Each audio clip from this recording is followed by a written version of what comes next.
Who you are is more powerful than what you want.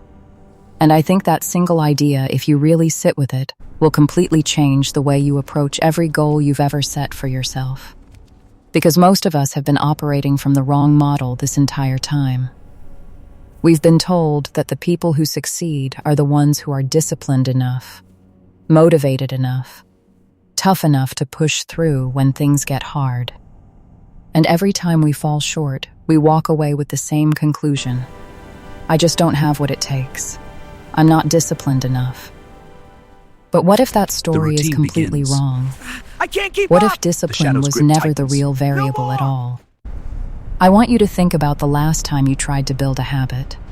Maybe it was working out, eating better, waking up early, reading more, spending less time on your phone. You started strong, you felt the momentum. And then somewhere around day 4 or day 12 or day 21, it fell apart. And you did what most people do. You blamed yourself. You told yourself you were lazy. You promised you'd try harder next time. But here's what nobody tells you. Trying harder is not the answer. The answer is something much deeper, and by the end of this video, you're going to understand exactly what it is, and how to use it to change literally any behavior in your life permanently. Let's start with a question. Have you ever noticed that you never have to force yourself to do the things that feel like part of who you are? Think about it. A person who genuinely sees themselves as a runner doesn't need to negotiate with themselves every morning about whether to lace up their shoes. A person who sees themselves as someone who reads doesn't have to white-knuckle their way through 15 pages every night. It just happens, almost automatically, because the behavior is consistent with their identity. But for the rest of us, every single healthy habit becomes this daily battle between what we want to do and what we actually do. And we keep losing that battle not because we're weak, but because we're fighting on the wrong battlefield. Here's the core idea. When your behavior conflicts with your identity wins. Every single time. This is not a matter of opinion or philosophy. There is real science behind this. Psychologists have studied something called cognitive dissonance for decades. When our actions don't line up with who we believe we are, our brain experiences this as discomfort, almost like friction. And what does the brain do with friction?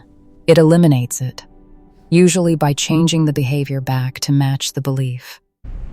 So if deep down you believe you are a person who is bad with money, every time you start saving, your brain will find a way to sabotage it. Because saving money doesn't match the story you've been telling yourself about who you are. This is why discipline alone cannot save you. Discipline is willpower, and willpower is a finite resource. Study after study has shown that willpower depletes throughout the day. Every decision you make, every temptation you resist, draws from that same limited pool. So relying on discipline is like trying to run a marathon powered by a single energy bar. It works for a while, and then it doesn't. But identity? Identity doesn't run out.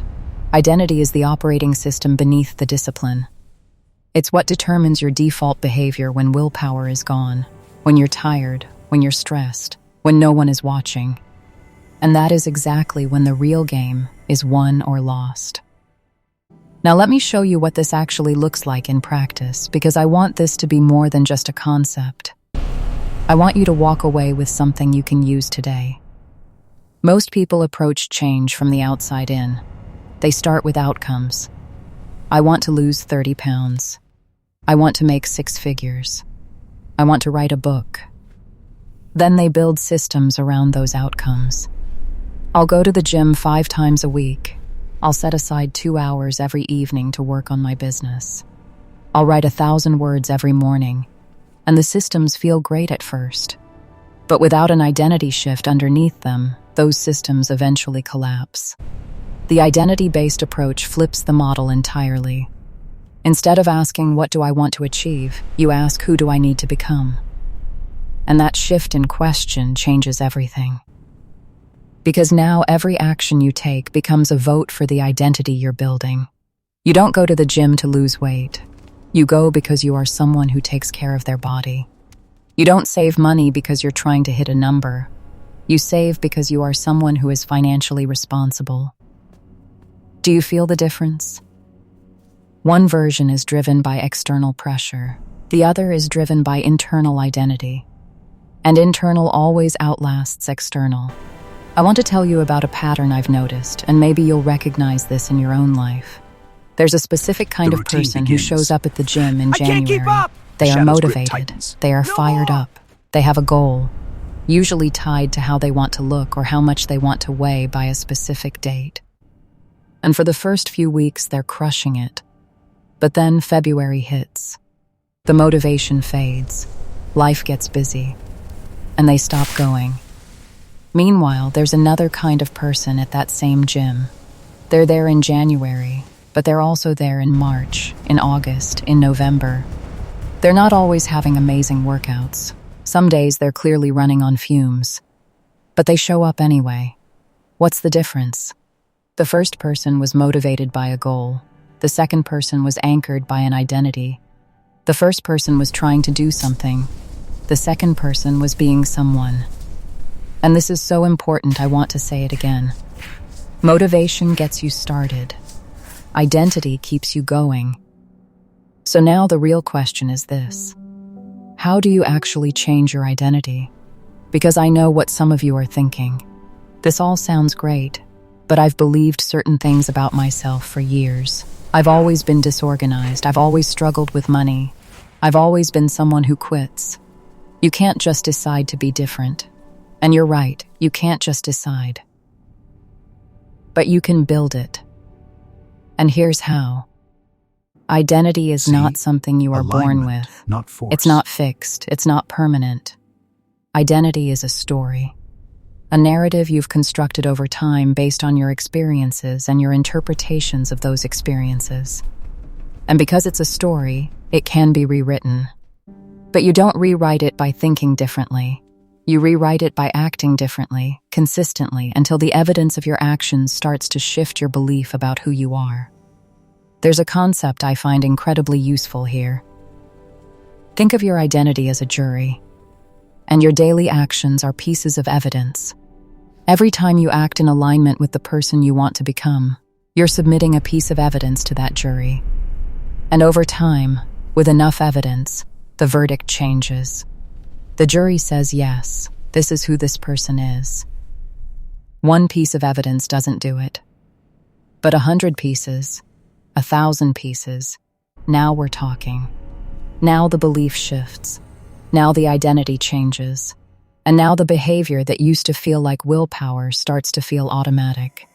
This is why the size of the action doesn't actually matter in the beginning. What matters is the consistency of it. Because you're not trying to achieve something in one giant move. You're trying to cast votes for a new identity. And small votes count just as much as big ones when it comes to changing a belief. You don't have to run 5 miles. You just have to run. Because showing up is the vote. The mile total is secondary. Let me give you a really tangible example. Let's say you want to become someone who reads consistently. Most people would say, okay, I'll read 30 minutes every night before bed. And maybe they do it for a week. But then one night they're exhausted. Or they get caught up watching something and they miss a night. Then 2 nights. And suddenly the habit is gone. But if you come at this from an identity angle, the approach is different. You start by asking, what does a reader do? A reader picks up a book. So you pick up the book every single day, even if you only read 1 page, even if you read 1 paragraph. Because the goal isn't the page count. The goal is the evidence. You are being a reader. You are submitting a vote to the jury that says this is who I am. And gradually, that identity solidifies. And once it solidifies, the 30 minutes a night doesn't require discipline anymore. It's just what you do. Because it's who you are. Now I want to address something that I think is really crucial and that most people completely overlook when it comes to identity change. And that is the role of language. The words you use to describe yourself are not neutral. They are programming. They are instructions to your nervous system about how to behave. When you say, I'm trying to eat healthier, That language positions you as someone in a state of effort, in a state of attempt. It implies that eating healthy is a struggle, an external thing being imposed on you. But when you say I'm someone who eats well, you've placed that behavior inside your identity. It's no longer an effort. It's an expression of who you are. Pay attention to how you talk about yourself in everyday conversations. Pay attention to how you talk about yourself inside your own head, because that internal monologue is constantly reinforcing or undermining your identity. If every time you make a mistake you say, "See, this is why I can't do anything right," you are actively hardening a negative identity. You are submitting evidence to the jury against yourself. And the jury will eventually reach that verdict. But if you catch yourself, if you interrupt that monologue and reframe it, if you say, "That's not like me, I usually handle things better than that," now you're doing something different. Now you're protecting the identity you're trying to build. And this brings me to something I think is one of the most powerful tools available to anyone working on behavior change, and it costs absolutely nothing. It's the phrase "that's not like me." 3 words that carry enormous psychological weight. When you act out of alignment with the identity you're building, instead of saying "I'm such a failure" or "I always do this," you say "that's not like me." That phrase does 2 things simultaneously. It reinforces the identity you're moving toward, and it treats the failure as an anomaly, not force. as a deviation from your norm, rather than as evidence of who you really are. It keeps the jury on your side. It keeps the verdict intact. Now let's zoom out for a second, because I want to talk about why this matters beyond personal habits and goals. Because identity isn't just about going to the gym or reading more books. Identity shapes everything. It shapes your relationships, your career decisions, your financial behavior, your emotional responses under pressure. Who you believe you are is the lens through which you interpret every single experience in your life. And if that lens is distorted, if the story you're telling about yourself is inaccurate or outdated, or based on things that were said to you when you were 10 years old, then that distorted lens is affecting every domain of your life, often without you realizing it. Think about this. Some people are stuck in versions of themselves that stopped being true years ago. Maybe you were told as a kid that you weren't smart, and you internalized that. And even though you've done plenty of things since then that demonstrate real intelligence, the original identity stuck. And now that belief shapes how you approach challenges, how much you trust your own judgment, whether you even try certain things at all. You're living inside a story that's decades old, and you don't even know it's a story. You think it's just the truth about who you are. Or maybe it wasn't something someone said to you. Maybe it was a series of failures that added up to a conclusion. You tried something. It didn't work. You tried again. It didn't work. And you drew a line between all those dots and called it your identity. I'm the kind of person things don't work out for.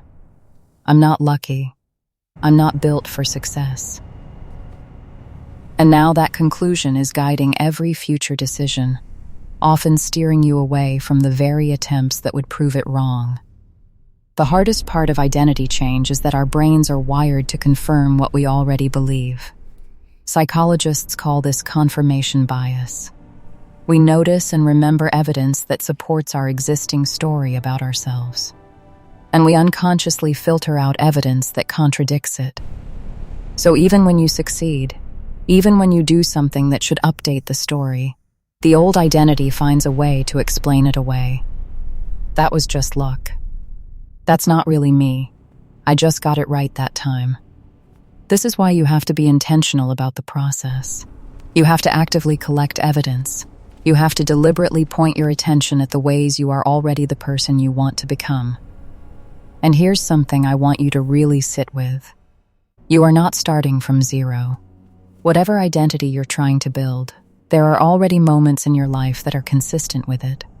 There are already times when you showed discipline, when you were financially responsible, when you followed through, when you created something, when you helped someone, The routine begins. when you made the hard choice. I can't keep up! Those The moments shadow's grip exist, tightens. No more! but if you're not intentionally holding on to them, Confirmation bias sweeps them under the rug.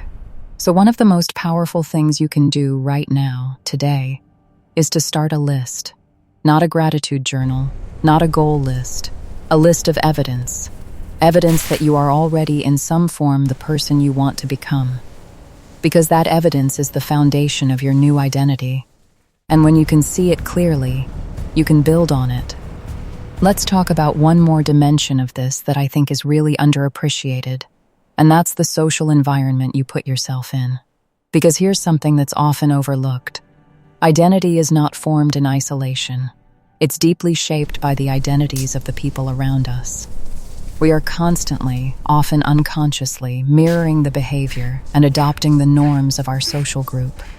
There's a reason why if all your close friends are physically active, you're more likely to be physically active. If everyone you spend time with talks about investing and building wealth, you're more likely to develop those behaviors too. The environment reinforces the identity. This cuts both ways. If you're in a social environment where mediocrity is normalized, where no one reads, no one pushes themselves, no one has ambitions beyond the weekend, that environment is constantly pulling your identity toward theirs. See? Not because your Alignment, friends are not bad force. people, but because social belonging is one of the deepest human drives we have. And when the group identity conflicts with your personal growth identity, most people unconsciously shrink back to fit in. This doesn't mean you have to abandon everyone in your life, but it does mean you need to be intentional about who you're spending the most time with, whose voices are loudest in your head, whose norms you're absorbing. And if you can't immediately change your physical social circle, the next best thing is to expand your identity environment through the content you consume, the books you read, the podcasts you listen to, the videos you watch. All of these things are part of your identity environment. They shape the stories you tell yourself about what's possible, about who you can be, about what normal looks like. This is why communities matter so much in behavior change. When you're surrounded by people who already embody the identity you're working toward, that identity starts to feel achievable. It starts to feel normal, and normal is the most powerful force in human behavior. We do what's normal for us, almost without thinking. So change what's normal. Now I want to bring this full circle because I started this video by saying that most of us have been blaming ourselves for not being disciplined enough. And I want to be really clear about something. I am not saying discipline doesn't matter. It does. Hard work matters. Consistency matters. Showing up when you don't feel like it matters enormously. What I'm saying is that discipline without identity is exhausting and unsustainable. It's climbing a hill with no end. But discipline grounded in identity, discipline that flows from who you believe you are, that feels different. It still requires effort. But the effort comes from a different place. It comes from alignment rather than from force. And that makes all the difference. Think about it from a purely practical standpoint. If you have to fight yourself every morning to do the things that matter, you will eventually lose that fight. Life will get in the way. Stress will pile up. Motivation will dry out. But if the things that matter feel like natural expressions of who you are, then not doing them starts to feel wrong. The friction flips. Instead of the behavior feeling hard, skipping the behavior feels uncomfortable. And that is exactly the direction you want the friction to go. So let me give you a practical framework you can start applying right now. And I want this to be specific, not vague. First step, name the identity. Not the goal, the identity. Don't say I want to get fit. Say I am becoming someone who is physically strong and takes care of their body. Write it down. Put it somewhere you'll see it. Say it out loud if you can. Because there's something that happens in your nervous system when you say something out loud that doesn't happen when you just think it. Second step. Identify the smallest possible action that is The routine consistent begins. with that identity. I can't keep up! Not the shadow's most grip impressive tightens. action. No more! The smallest one. The one you can do even on your worst day, even when you're exhausted, even when everything else is falling apart. Because the point of this action is not transformation in one step. The point is to submit a vote. to add a piece of evidence to the jury. The gym for 2 minutes counts. The 1 page counts. The 1 email counts.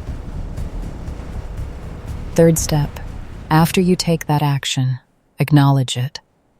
This sounds small and maybe even silly, but it matters more than you think. Take 5 seconds and internally recognize what just happened. I showed up. That's what I do. I'm the kind of person who does that. You're consciously reinforcing the evidence. You're helping the jury reach its verdict faster. Fourth step, monitor your language. Start catching yourself when you describe yourself in ways that conflict with the identity you're building. And replace those descriptions, not with affirmations that feel fake, but with accurate redirects. Instead of "I'm so bad at this," try "I haven't mastered this yet." Instead of "I always quit," try "I'm working on building more consistency." The language doesn't have to be perfect. It just needs to stop submitting negative evidence to the jury. See? And fifth step, not force. Change your environment where you can. Put the book on your pillow. Put the gym shoes by the front door. Put the healthy food at eye level in the fridge. Make the identity the path of least resistance. Because your environment is either working with your identity or against it. And this is one of the most overlooked levers available to you. This is a long game. I want to be honest with you about that. You are not going to wake up tomorrow with a completely different sense of who you are. Identity shifts take time. They require patience and repetition, and a kind of quiet, stubborn commitment to the process, even when the evidence feels thin. But here's what makes it worth it. When the shift happens, it doesn't feel fragile the way discipline does. It doesn't feel like something that could collapse under pressure. It feels solid. It feels like you. And once a behavior becomes part of who you are, you don't have to manage it anymore. It just runs. You are not a fixed thing. You are not the labels you were given as a child. You are not the conclusions you drew from your failures. You are not the version of yourself that other people decided you were. You are a story in progress. A narrative that is being written every single day by the actions you choose and the choices you make about what those actions mean. And the most powerful decision you can make right now is to decide who the main character of that story is becoming. Because once you know who you are, or more precisely, once you know who you are choosing to become, everything else gets easier. The habits stop feeling like obligations. The discipline stops feeling like torture. And the gap between who you are and who you want to be starts closing, not because you forced it closed, but because the distance between those two things stopped making sense. You don't lack discipline. You lack identity. And now you know what to do about it. If this video shifted something for you, I really want to know. Drop it in the comments. Tell me what identity you're building. Tell me what small action you're going to take today as a vote for that identity. Because sharing it makes it real. It makes you accountable to it. And it adds one more piece of evidence to the jury. And if you know someone who's been stuck in the discipline loop, share this with them. Because sometimes the most powerful thing you can do for someone is hand them a different framework. I'll see you in the next one.